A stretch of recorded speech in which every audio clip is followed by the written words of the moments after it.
So what about you guys? Like, do you get feedback for the stuff that you do, or have you been able to see how you've been affecting the community at all? Or because I haven't really seen community effect so much. No. Other than when I contacted band, they've already heard of us. Yeah. Right. As opposed to before, I had to go through this long explanation, who we are, what we do, how we do it, that kind of stuff. So, I mean, we're a little more familiar. A lot of it, too, I think, it's starting. We're starting to see, like, okay, now we're starting to grow a followership. We're starting to, expand. Yeah, we haven't even been doing it a year yet. Yeah. Next month will be a year. Because, word travels fast between friends, and I think, Facebook and stuff like that helps. But I think, too, initially, to start with, we might have been a little confusing. Mm-hmm. When we started, technically, when we first started Local Lics, there was not 98 Rocks Local Lics. Right. Yeah, that was for years. That was a done thing. Right. Like, really. We were like, oh, let's do the Local Lics. Oh, dude, that's a beautiful name. Oh, there was the show. Oh, it's dead, dude. Don't worry about it. Sweet, let's do it. It's been gone for a while. Name. Like a month later, they're like, then Andy brings it back. Lics coming back. 2 weeks. 2 weeks later, we had posted our first interview, got our website up. 2 weeks later, they announced they were bringing it back with Andy Hawk. Yeah. Did they ever bother you about it? No. They ever get in contact with you? Like, we'll sue if you don't stop. Andy Hawk has liked our Facebook page, and we haven't heard anything from anybody, negative or positive. But I'll take that as a positive. Yeah. So we haven't. Yeah, initially it was, we're with Local Lics. Oh, sweet, I listened to your guys' show. Yeah. Right. We're not that. Not that Local Lics. After they had relaunched, and I got us on Reverb Nation, and just trying to get our name out there, and I started getting tweets and emails. How do we get on the show? How do we get our music? Blah, blah, blah, blah, blah. I'm like, oh, it's easy. Just let us come do an interview. But let me clarify. We would love to come interview you. We will play your music. And then I get into that long explanation. And I think once I didn't hear anything back. Every other time was like, oh, okay, cool. Yeah. So it worked out. And I was kind of hoping it would. When they announced they were bringing it back, I'm like, well, maybe there will be some accidental cross promotion for each other. Right. They'll recognize that. We'll see that. Yeah. And it won't. We're two totally different things. They're broadcast. We're internet. We're interviews. They play music.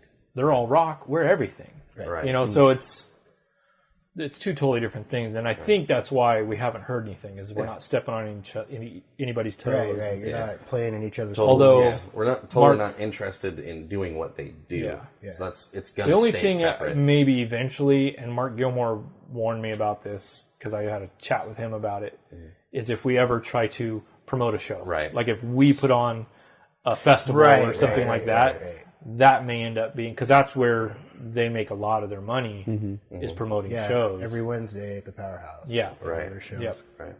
And if Stuff we do like every that. Thursday at the Powerhouse, they're probably going to be upset. What is this? This is not my banner.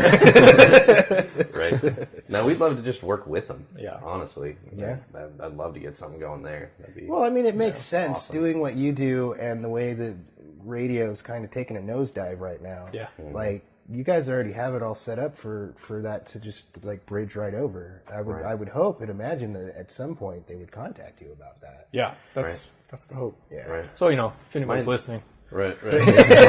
My inevitable dream, like with the whole thing, would be to, since we're SacTown's Local Lics, I would love to eventually get out to be like LA's Local Lics. Wouldn't be us doing it, but it'd be somebody. Right. I would using host our them and they'd brand format under our format. The Nashville's Local Lics. That's kind of how I felt. Right. Nashville. Nice. Dude, just as many people as we could bring in to start promoting their own local music community would be awesome. That's kind of how I felt about the video flyer, because it's a really great way to promote everything that's going on all at once. Right. It's short, it's simple, it's to the point, and with people's attention spans now, you've only got that first 10 seconds to pull them into what you're showing them. Right. And like, there's no good reason for there to not be somebody in every city doing that same thing for that city. So I can relate a lot to that, to the idea of, there should be local Lics in every city. Yeah. Definitely. Just the fact that you have to do so much promotion by yourself now for everything that you're doing, it should drive you even more to be out there doing the kind of things that we do, whether you're a musician or not. If you love the community, then you should be for the community and serving the community. So. Right. Yep. I feel like I'm really taking over this interview. No, you're driving. Right. You're driving, man. It's okay. Steering us in the directions. Right. That's how we work. Right. Dustin drives and I chime in once in a while. These Blend us off potatoes over course. here. I chime in. I chime in when I hear something funny to say. You know. He's waiting for the joke. Right. So, no shows in the future then, I guess, huh? For you guys? There will be. Have you Yeah. thought about that kind of stuff? Have you thought about other directions or growth or anything like that?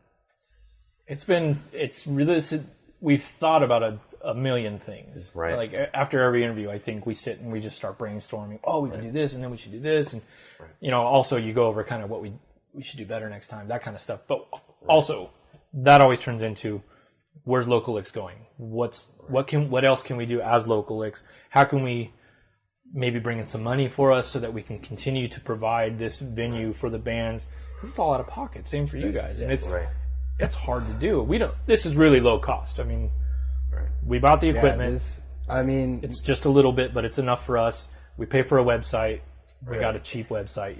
It's real basic, and then Facebook's free. So really, the only ongoing cost is the website and the gas to get to the interview, because we go to the bands. Right. That's really about it. But if we want to do any more, if we want promotional stuff, if we want shirts and stickers and that kind of stuff, that's expensive.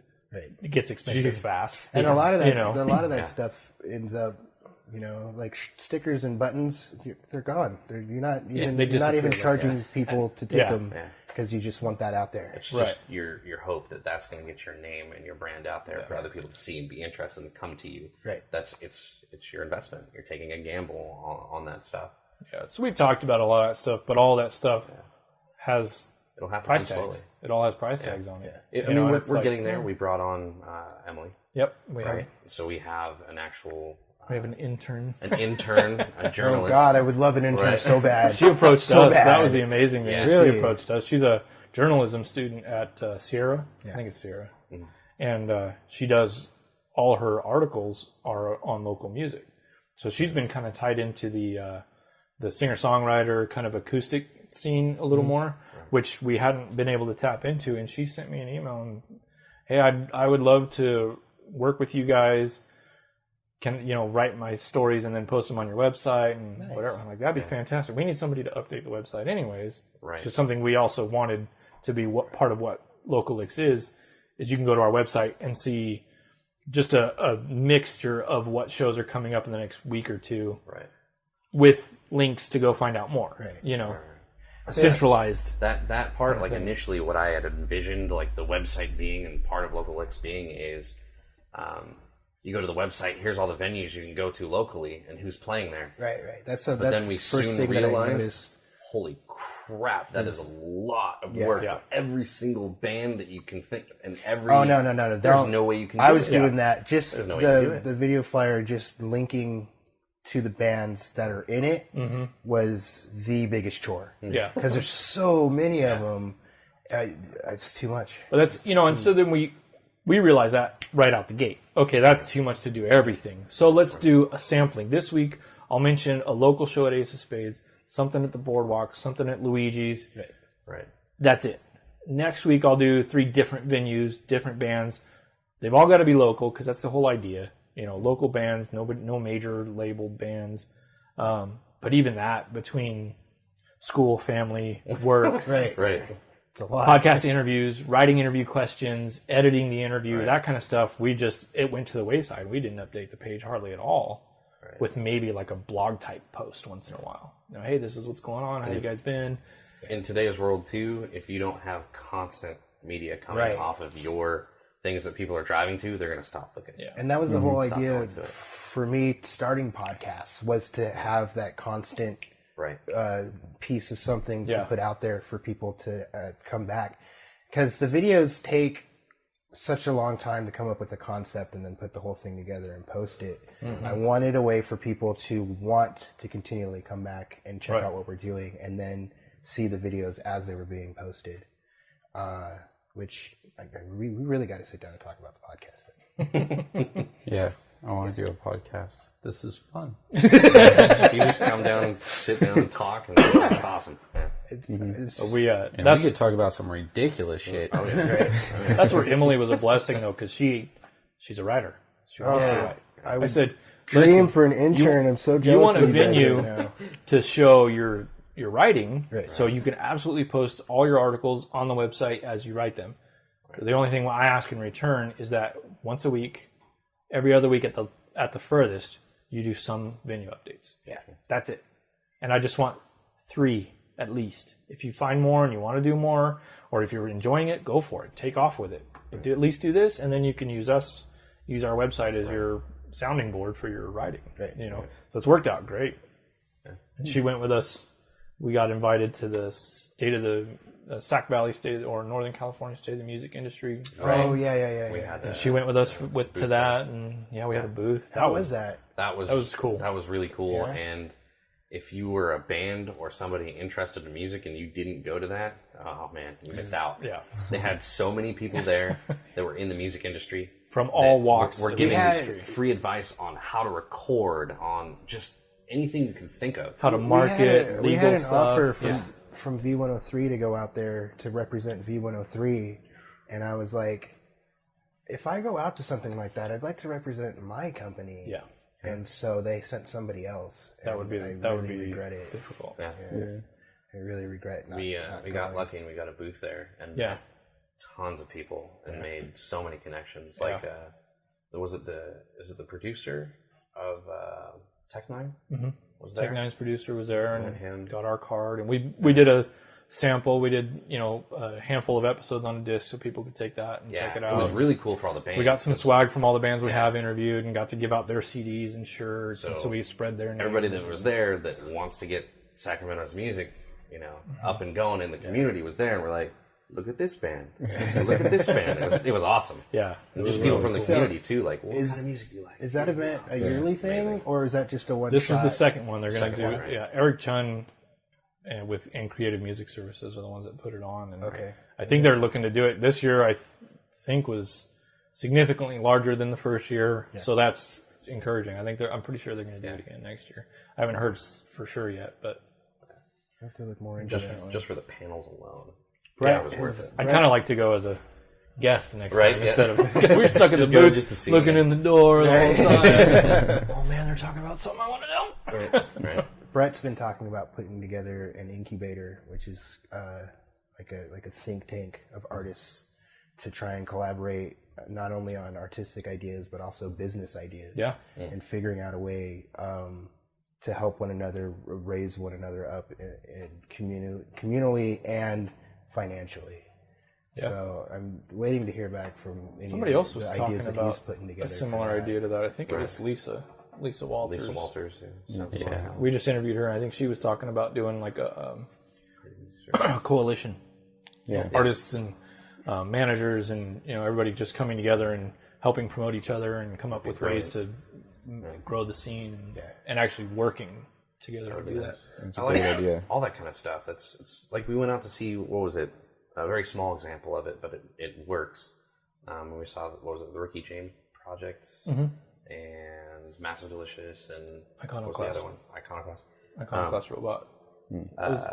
Very different bands, right? But they were all working together, and they were even sharing like equipment and stuff. Like, okay, we're gonna make this really fast. One drum set, just switch out your cymbal, like just stuff like that. Yeah. Collaborating on that small level works brilliantly, right? Show bigger level, getting everybody together. It was a lot of fun because they're different bands, so you get in kind of an eclectic show. Yeah. But it was well thought out. They work well together. It wasn't like bluegrass, death metal, and death metal. That would be that's a little weird. That would be amazing. I would go to that. They go together, like tuna fish and peanut butter, right? Exactly. That's my favorite. We've actually got a series of shows in July that we're calling it the Traveling Sideshow, where we're doing music, art, and film. And we have the strangest variety of bands. Yes, very. There's it goes from like punk to like, what would you call Removal? Yeah. They're a pretty death metal sounding band. To like Rendezvous with Cool Beans is going to be there. It's just really weird, wacky mix of music, and I'm so afraid it's going to fail miserably. These guys keep telling me not to worry about anything, but I don't believe them at all. We kind of do that same thing, though. We definitely did on our old podcast. Yeah. We get done recording, and he's going through editing, and he's like, "This is the worst thing I've ever done." Well, I would. Oh my god! I'm like, "No, it's fun, man. We all had a good time. It'll be good." I didn't understand at first though that podcasts you could have swearing on it, and it was okay. So I was going through and bleeping out every swear word in the entire show, and we were like a group of sailors doing this thing. It's just not. Yeah. So I learned how to do it though. It's pretty interesting. You put it right in the middle of the word, so you get the. You know, but you know what it is, but you get the beep, yeah. But yeah, that was absolutely horrible. But I'd be editing it like, this is such a piece that first of one, shit. How many hours did you spend editing? Oh, multiple hours editing just 1 hour episode. Just audio. And then by the time I put it all together, though, I'm like, yeah, that's pretty funny, actually. We had to go. I basically had to like teach these guys. Well, not you so much, but Brett. I kind of had to sit down and explain what critiquing was, because I would sit and watch his videos, and then I'd give him feedback on them, and he would get so frustrated and defensive about anything negative that I would say, and I'm like, I'm not trying to bust your balls, I'm just saying you should, and he would be like, I don't want to do it that way. You're wrong, I'm a fucking genius. Right? So we had to go through the whole process of, look, why don't you when I tell you stuff that you don't like, fucking take a breath and take 10 seconds to walk away from the screen and come back and just think about before what you I respond. Say. Like, Start phrasing it differently. Right. I really like how you fucked that up. Yeah. You real go-getter. Right. You. But now we've gotten to the point where he's actually, happy about hearing what I have to say about it and being able to take in somebody else's perspective of his work and tweaking it here and there. Yeah. And for him, one of the most important things, I think, was he had to grasp onto the concept of, I don't have to listen to everything he says. Right. I just have to, be aware of how he sees it and tweak it to my own liking. Take what I think applies. And, Right.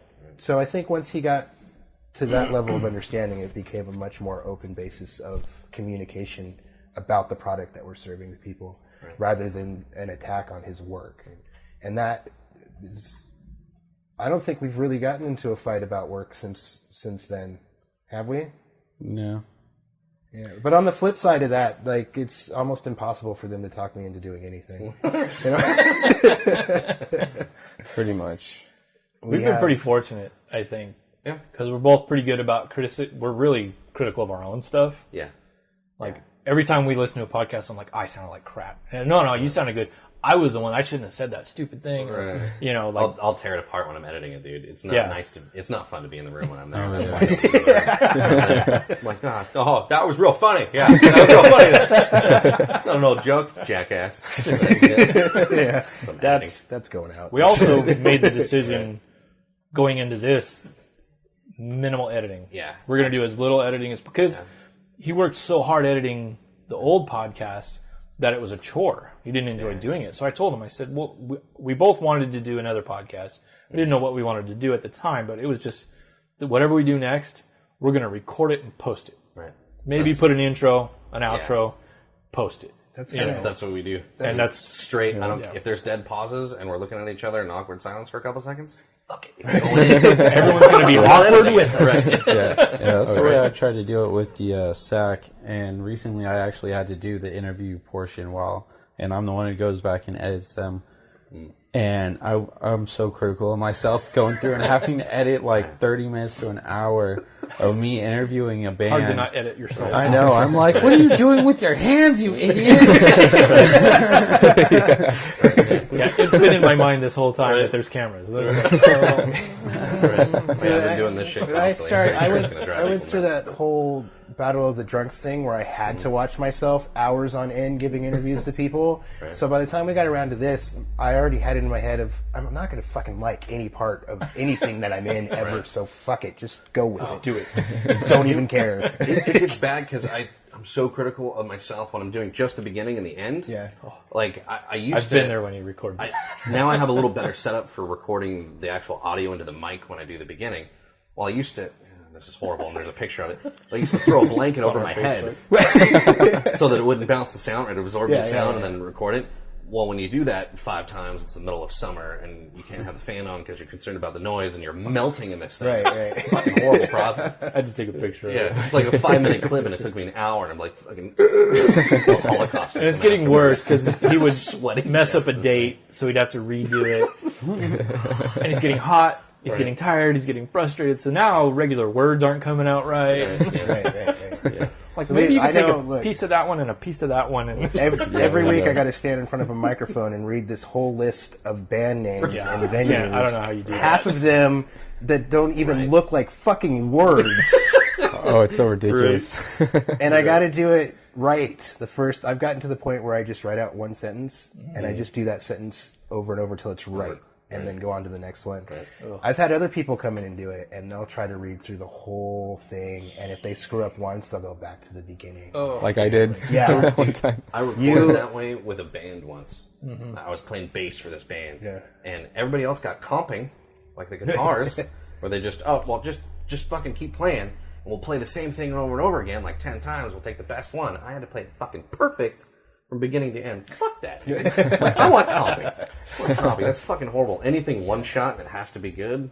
But it made him get better as a bass player. Oh yeah, I started playing real simple shit. That's what. I got this shit. Yeah.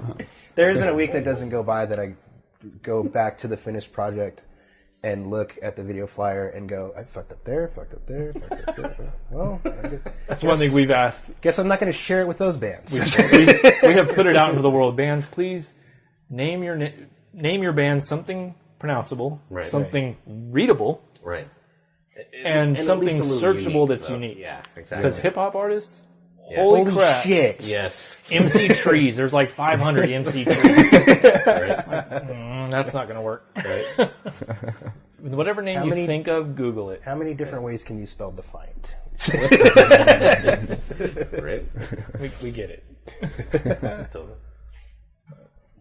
So, any big projects for you guys coming up on the horizon? Shit.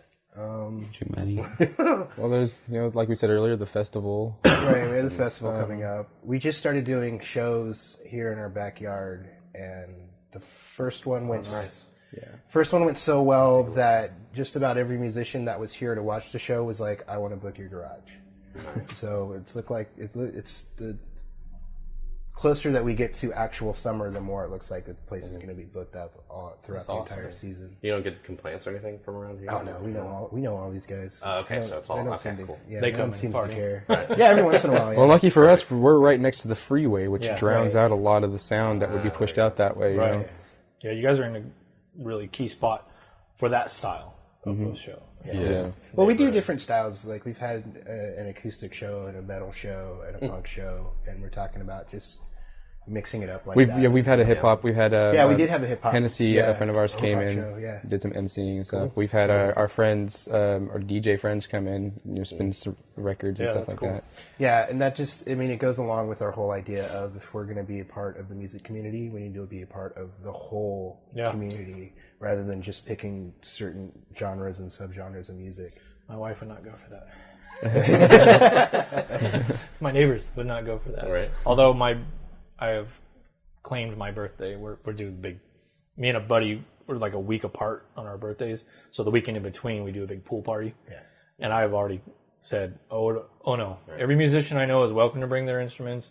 I'm trying to talk restrained into bringing all their gear and just pissing off all the neighbors. Shane Shitfest. That's right. That's right. No kids.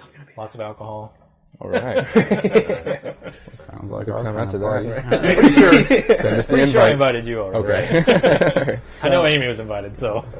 So we have this web series that Brett has been writing on called A Subpar Life.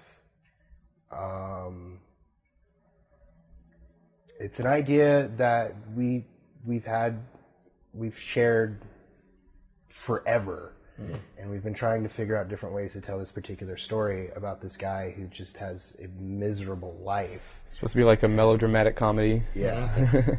And so one of the arguments that we've been having forever was who was going to play the main character, and they've been fighting forever to have me do it because so many of the things that are in the story are based on my life.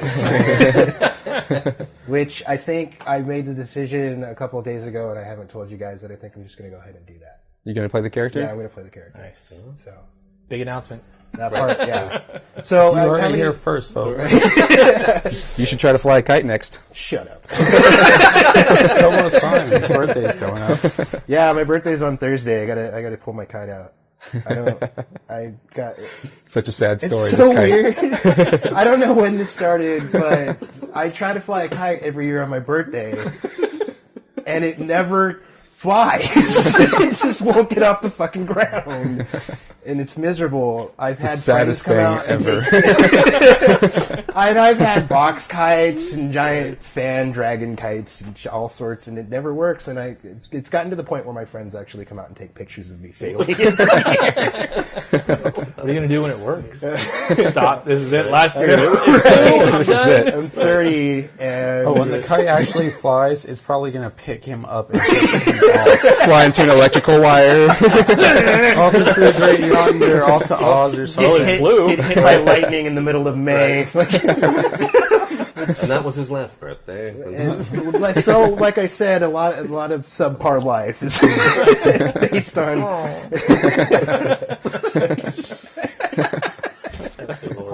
Yeah, we've got that coming up. We've got like 5 different shorts that we're working on right now that we're nailing down the scripts for, and then we're going to film them and hopefully have them all ready for the festival we have in July. We've actually got a couple of shorts that we've already done and we've got set aside because we want to like tinker with them a little bit more and save some stuff to premiere at the festival.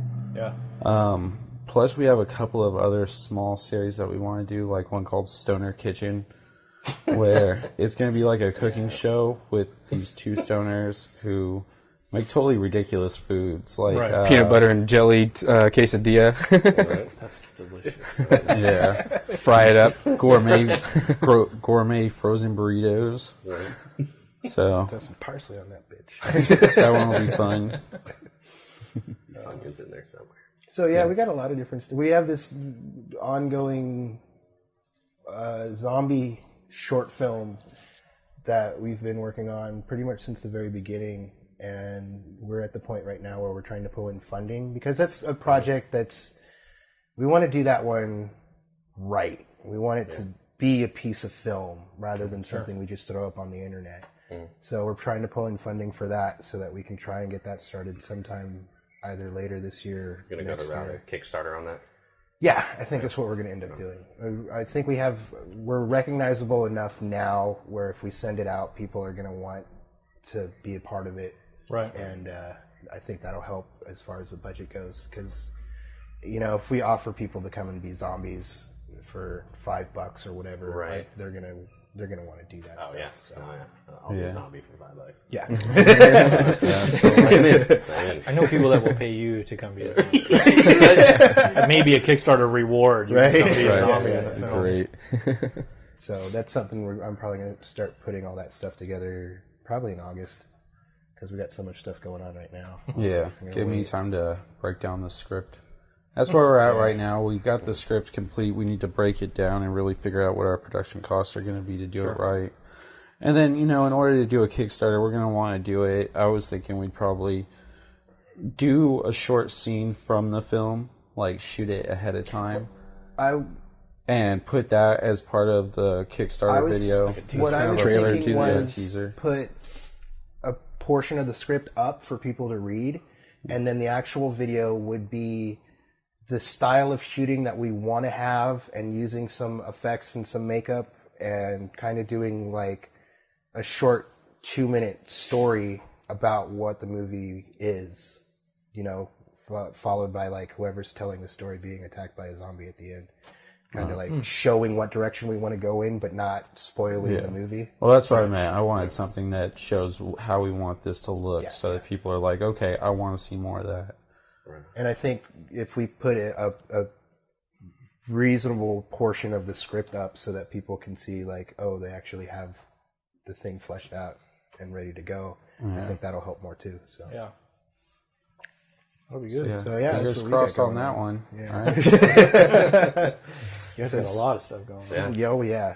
It's hard sometimes trying to keep track of everything. You can see our board over here with all these videos from Punch and Pie Fest last year. Oh my god. So this asshole thought it would be a good idea to make one video for each band that played Punch and Pie Fest last year. And you're an asshole. I can't anything else I can say about I'm the asshole. Those are all the bands that we still have left. Yeah. Wow. Yes. That whole thing, that whole bottom portion, they were all full. Yeah. That was all full, and that's what's left. Yeah, we've been getting done with them. The Red City Radio one is actually done. It just needs the audio adjusted on it, so that's and the Hear the Sirens one is almost done too. So, and our goal is to get it done before Punch and Pie in August. And so if we do like 4 videos a month, we'll be good. Yeah, but like you said, I've learned some stuff with the editing. I can crank them out now. So there's going to be some times coming up this summer where I just don't leave the editing bay. Yeah, and he doesn't have. We're not doing the acoustic podcast until the springtime or the fall. So he's going to have all that time to get it edited. Yeah, I don't know if you guys had noticed, but it gets real hot here where we film. Yeah. Especially in the summer. So during the summer, we don't want to do the sack around here. We did that the summer before, and it was brutal.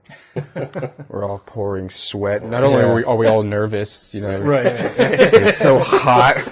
There's like 3 or 4 episodes in a row where the artist was just like, "Oh my god!" Another advantage to audio only. Right? You look like addicts all you want. Yep. And us, we're just like, leave it in. Oh man, what about you guys? What else do you have going on?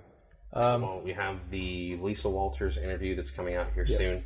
I'll have that up either this week or next weekend. And then we did an interview with Warp 11. Oh yeah, that was a blast. That was one of the best interviews I think. One of the ones we've enjoyed the most. We've enjoyed them all, but that was just. It was fun. Just they're a being Star able Trek to, tribute band. Yeah. And we're nerds, wow. so right. It was real. Awesome. Right. We're actually going as a group to go see Star Trek Into Darkness at the IMAX on Monday. Oh, nice. So we're pretty excited. Like a about group that. of nerds. Yeah. Right. I don't know why you're shaking your head. You're going too. I didn't say I wasn't going to be there. The new Star Trek films are good. I like that. Yeah. J.J. Abrams rebirthed it quite well. So we have that one coming out probably after the Lisa Walters interview, and then you're going to do an interview with who was it again? Exquisite Core is coming up. There you go.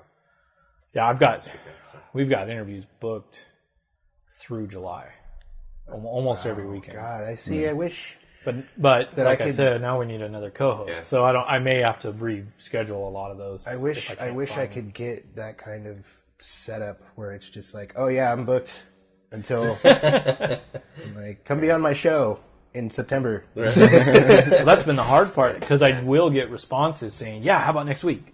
Well, here's the deal. You already got a big Absolutely want to interview you, but it's 3 months out. Right. Right. Because we can only do weekends, and I can only do afternoons in the weekend. So I can't do evenings, can't do mornings. Right. So that's a small window. That's also why we come to the band.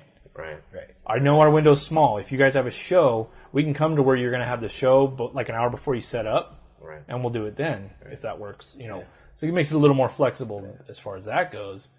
But it really doing only weekends is it puts it 3 months out fast. Yeah. There's only so many weekends a month. That's what happened with the acoustic podcast this season. Like halfway through it, we finally got word back from a bunch of artists that we had asked. Yeah. And they were like, yeah, when's the soonest we can do it? And I'm probably October because like we're booked for this season. It's about to get hot. Yeah. So. I don't know how you like saunas. It's kind of nice now. Like you said, we've got 2, and this will be 3 in the can. Yeah. Especially since we don't do any editing. Yeah. They're pretty much ready to go. So we can, if we end up with the lag between interviews, if I have to reschedule all these, buffer we can spread these out. Right. So it doesn't look like we've fallen off the map. It just gives us a buffer. Yeah. To work in. But as far as that is, we don't have any shows or anything like that coming up in the works at all right now. I do put one in the shower. And if you'd like to see that, www. Turns on his Hall & Oates shower jams. Gets magical. What is it with you and Hall & Oates lately? They are magical. Oh man, what are we at now? What's the time? Like an hour and 15 minutes or so. Oh yeah. How long is your podcast usually? About an hour? About an hour. Yeah. 45 to an hour. Keep it to. Okay. Well, see if that'll be good. It's been a great conversation. Yeah. Had a lot of fun. Yeah. So that'll give like 45 minutes for you guys, and then a half hour for us, and I think that'll be good. Cool. Okay. Yeah. Cool. Awesome. This was really cool. This was fun. I kind of want to do this all the time. Right? Right? This is good every weekend. Yeah, you guys get together. Beer. You guys should come back again. We'll do this. Right? Sit around and drink some beer and have another conversation. There we go. Yeah, let's Then get we'll turn sloppy. it into a podcast. Right. Yeah. Speaking of things we want to do with local Lics, we've had video ideas. We've had. I wish that I could commit to filling in your spot and being like, you know what, guys, I've got this covered. Let's do this. There's so much other stuff going on now. I'm jealous that Well, you that's the have this thing. Like opportunity. Mickey Angeline has, she said I would love to, but she works a lot of weekends and that kind of stuff. So like, there's definitely been the desires out there. There's a lot of people that want to do it. It's hard to commit to your weekends. Yeah. You know what I mean? For a lot of people, because that's when I get me time. Right. And I wish I could say, I only need you there for 45 minutes because that's all we do. But there's setup, there's tear down, there's, and we've found if you just come in and start an interview, it's really not good. Doesn't flow well. You need to establish that rapport. That time talking beforehand gets everybody a little more comfortable. We've been doing it. It's kind of both ways, where sometimes the artists will come in and we'll try and start a rapport before it goes on, and then there's some where they'll come in and they'll just straight to the interview and then straight out the door. Yeah. And we found that it's kind of like more up to the artist and what they want to do. Yeah. How they feel. Yeah, we can't force them to sit and develop a rapport. But if we have the time, goddamn beer with us. If we have the time, it works better. You could tell, you can feel it in the interview afterwards. That there was comfort, and it's more conversational. We don't want question and answer interviews so much. Like our first one felt very much so. I think that camera died. I think it did. Oh well. Well, that means we're done. Anyway, thanks for coming out, guys. Thanks for having us. Sucker Punk Productions. Get some.